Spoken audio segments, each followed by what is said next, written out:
আসসালামু আলাইকুম ওয়া রাহমাতুল্লাহি ওয়া বারাকাতুহু। দূরের ও কাছের যে যেখান থেকে শুনছেন সবাইকে আন্তরিক সালাম এবং মোবারকবাদ।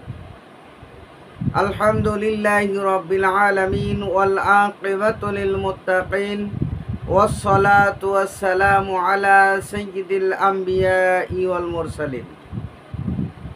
সম্মানিত দর্শক শ্রোতা,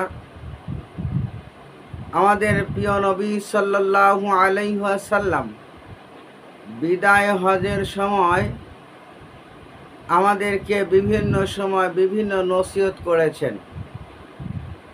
এমনকি নবীজি সাল্লাল্লাহু আলাইহি ওয়াসাল্লাম শেষ দিকে এসে সাহাবীদেরকে বিভিন্নভাবে যতটুকু সম্ভব নসিহত করেছেন, যা উম্মতের জন্য সারা জীবন প্রয়োজন হবে, এমন নসিহতগুলো বিভিন্ন সময় বিভিন্ন সাহাবীদের কাছেও পড়েছেন। তারই ধারাবাহিকতায় নবীজির শেষ জীবনের কিছু নসিহত আজকের হাদিসে আলোচনা করা হবে। আন আবি দারদা রাদিয়াল্লাহু তাআলা আনহু, হযরত আবু দারদা রাদিয়াল্লাহু তাআলা আনহু হতে বর্ণিত, ক্বালা, তিনি বলেন, অর্থাৎ আবু দারদা রাদিয়াল্লাহু তাআলা আনহু বলেন, আওসানি খলিলিন, আমার বন্ধু অর্থাৎ রাসূলুল্লাহ সাল্লাল্লাহু আলাইহি ওয়াসাল্লাম অন্তিমকালে আমাকে কিছু নসিহত করেছেন, উপদেশ দিয়েছেন।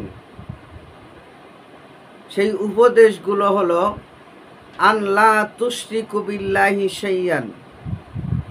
এক নম্বর উপদেশ হলো, তোমরা কখনোই আল্লাহর সাথে কাউকে শরিক করবা না। আল্লাহর সাথে কোনো কিছুকেই শরিক করা যাবে না।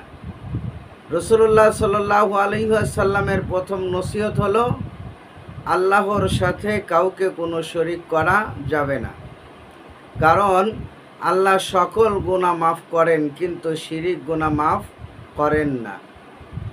রাসূলুল্লাহ সাল্লাল্লাহু আলাইহি ওয়াসাল্লাম বলেন যে এমনকি ওয়াইন কুতিতা, যদিও তোমাকে কেটে টুকরা টুকরা করা হয় তবুও তুমি আল্লাহর সাথে শিরিক করবা না। এরপরে রসুল বলেন, ওয়া হুররিকতা, অথবা যদি তোমাকে আগুনে পুড়িয়েও মারা হয় তবুও কখনো আল্লাহর সাথে শিরিক করবে না। দেখেন কত বড় গুরুত্বপূর্ণ কথা আল্লাহ রসুল বললেন, যে যদি আগুনে পুড়িয়ে ফেলা হয় অথবা তোমাকে কেটে টুকরা টুকরা করা হয় তবুও আল্লাহর সাথে কাউকে কখনো শরিক করা যাবে না। এরপরে 2 নম্বর নসিহত করলেন, ওয়ালা তাতরুকু সালাতান মাকতুবাতান মুতাআম্মিদান। আল্লাহ রসুল বলেন, তোমরা কখনোই ইচ্ছা করে ফরজ নামাজ ত্যাগ করবে না। ইচ্ছা করে ফরজ নামাজ ত্যাগ করবে না, কেননা ফামান তারাকাহা মুতাআম্মিদান ফাকাদ বারিআত মিনহু জিম্মাতু। আল্লাহ রসুল বলেন, যদি তোমরা ইচ্ছা করে কোনো ফরজ নামাজ ত্যাগ করো তাহলে আমার জিম্মায় আর থাকবে না, আমার জিম্মাদারি থেকে তোমরা মুক্ত হয়ে যাবে। অর্থাৎ কাল কিয়ামতের আদালতে আল্লাহ রসুল সুপারিশ করবে না। এরপরে 3 নম্বর নসিহত করলেন, ওয়ালা তাশরাবিল খমরু, তোমরা কখনো মদ পান করবে না।